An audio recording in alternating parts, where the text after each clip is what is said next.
नमस्कार शेतकरी मित्रांनो, स्वागत आहे आपलं फार्मिंग चॅनलवरती, जिथं मराठीमधून शेतीविषयक नवीन नवीन व्हिडिओ असतात. तर चॅनलवरती नवीन असाल तर चॅनलला सबस्क्राईब करायला विसरू नका. तर हे पाहू शकता, या ठिकाणी काय आहे तर सफरचंदाची लागवड केली आहे, ते पण कुठेतरी पश्चिम महाराष्ट्रामध्ये सांगली जिल्ह्यामध्ये या ठिकाणी लागवड केलेलं आहे मित्रांनो. तर पाहू शकता फ्लॉवरिंग वगैरे आता मस्त आहे. तर ही लागवड आपण कधी केली पाहिजे, तर सर्वसाधारण आपण डिसेंबर पासून ते जानेवारी महिन्यामध्ये ही लागवड आपण करू शकतो. आता जर ह्या बागेचा आपण विचार केला तर ही जी बाग आहे आपण गेल्या वर्षी जानेवारी महिन्यामध्ये लागवड केली होती. तर आता जर आपण स्टेज पाहिली तर फ्लॉवरिंग पाहू शकता, अतिशय मस्त या ठिकाणी फ्लॉवरिंग वगैरे पाहायला मिळतं. तर सर्वात महत्त्वाचं म्हणजे सफरचंदाची लागवड ही जम्मू काश्मीर त्याचबरोबर हिमाचल प्रदेशमध्ये केली जाते, परंतु आपण आपल्या इकडे ही लागवड करू शकतो का, तर 100% करू शकतो. यामध्ये फक्त व्हरायटीची निवड अतिशय महत्त्वाची आहे. ही काय केलं तर हरिमन जी 99 व्हरायटी या ठिकाणी ह्याची लागवड केली आहे. ह्याला आपण आपल्या इकडे जर तापमानाचा विचार केला तर मित्रांनो 40 डिग्री सेल्सिअस पासून ते 45 डिग्री सेल्सिअस पर्यंत तापमान त्याही पेक्षा जास्त मध्ये जात असतं. तर या तापमानामध्ये सुद्धा येणारी ही व्हरायटी आपल्याला मित्रांनो पाहायला मिळत असते. तर ह्याची लागवड आपण कशी करू शकतो, तर ह्याची लागवड करताना आपल्याला 12x10 अशी आपण लागवड करू शकतो. या ठिकाणी पाहू शकता दोन जे ओळीतील अंतर आहे ते 12 फूट ठेवून घेतले, त्याचबरोबर 2 रोपातील जे अंतर आहे ते 10 फूट ठेवून घेतले. अशा प्रकारे आपण ही लागवड केली. त्याचबरोबर याला पाणी किती लागत असतं, तर पाणी जास्तची काय सुद्धा गरज नाही. या ठिकाणी हे पाहू शकता ड्रिप लाईन वरती हा प्लॉट आपण या ठिकाणी आणलेला आहे. पाहू शकता सर्व जे नियोजन आहे ते योग्य पद्धतीने करून घेतलं. त्याचबरोबर बेडची जी हाईट आहे ती भरपूर हाईट ठेवून घेतलेली आहे. तुम्ही सर्वसाधारण 4.5 ते 5 फुटाच्या बेडवरती देखील तुम्ही लागवड करू शकता. त्याचबरोबर सर्वात महत्वाचं म्हणजे आपल्याला हे जी सफरचंदाची लागवड करायची आहे. सफरचंदाची लागवड करताना आपल्याला काय तर महत्वाचं म्हणजे खताचं व्यवस्थापन. तर ह्याला खत काय लागत असतं, तर तुम्ही टोमॅटो असू दे, त्याचबरोबर शिमला मिरची, अशा प्रकारे त्याचबरोबर डाळिंब आहे आणि अनेक साऱ्या फळबाग आहेत. यामध्ये जी तुम्ही खताचं व्यवस्थापन करत होता तसंच याला खताचं व्यवस्थापन करायचं आहे. त्यामध्ये तुम्ही सेंद्रिय खताचा वापर करू शकता, शेणखत असू दे, कोंबडी खत, त्याचबरोबर NPK तुम्ही, त्याचबरोबर सूक्ष्म अन्नद्रव्यांचा देखील यामध्ये वापर करू शकता. बाकी याला काय दुसरं लागत नाही, यामध्ये ही लागवड होऊ शकते. तर पाहू शकता आपण काय केलं आहे सध्या जर विचार केला तर ह्याला 1 वर्ष कंप्लीट झालेलं आहे पूर्ण. कारण गेल्या वर्षी आपण जानेवारी महिन्यामध्ये ही लागवड केली होती.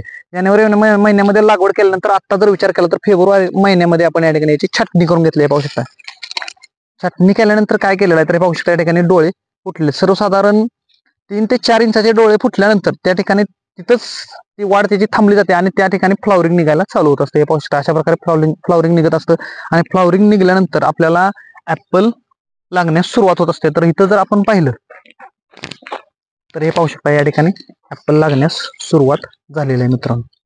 अशा प्रकारे सफरचंद लागत असतात. त्याचबरोबर आपण फर्स्ट स्टेज पाहिली फ्लॉवरिंग झाल्यानंतर कशी सुरुवात होते सफरचंद लागण्यास, तर लागल्यानंतर दुसऱ्या स्टेजला आपल्याला अशा पद्धतीने सफरचंद पाहायला मिळत असतं मित्रांनो. त्याचबरोबर ह्याचा जर कलरचा विचार केला तर अतिशय लाल, पूर्णतः लाल कलर या ठिकाणी आपल्याला पाहायला मिळत असतो.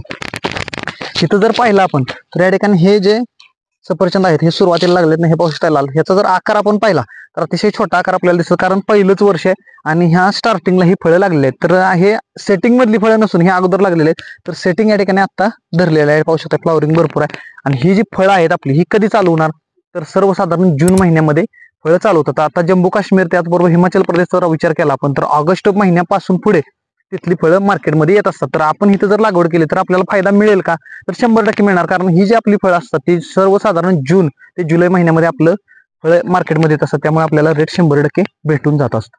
त्याचबरोबर मित्रांनो सफरचंदाला आपण जर पाण्याचं व्यवस्थापन पाहिलं तर आपण ड्रिपद्वारे पाण्याचं व्यवस्थापन करू शकतो.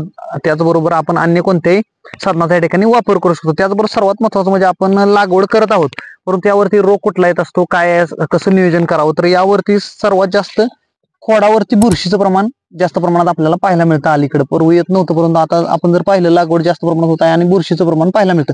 तर यावरती काय करू शकतो आपण, कॉपरचा जर स्प्रे घेतला आणि त्याचबरोबर छाटणी झाल्यानंतर कॉपरची जर पेस्ट करून आपण घेतली तर या ठिकाणी ही आटोक्यात असतं. त्याचबरोबर सर्वात महत्त्वाचं म्हणजे सगळीकडे आपल्याला पाहायला मिळतं फळमाशीचा एक प्रादुर्भाव यावरती आपल्याला पाहायला मिळतो. त्यासाठी आपण ट्रॅप लावू शकतो.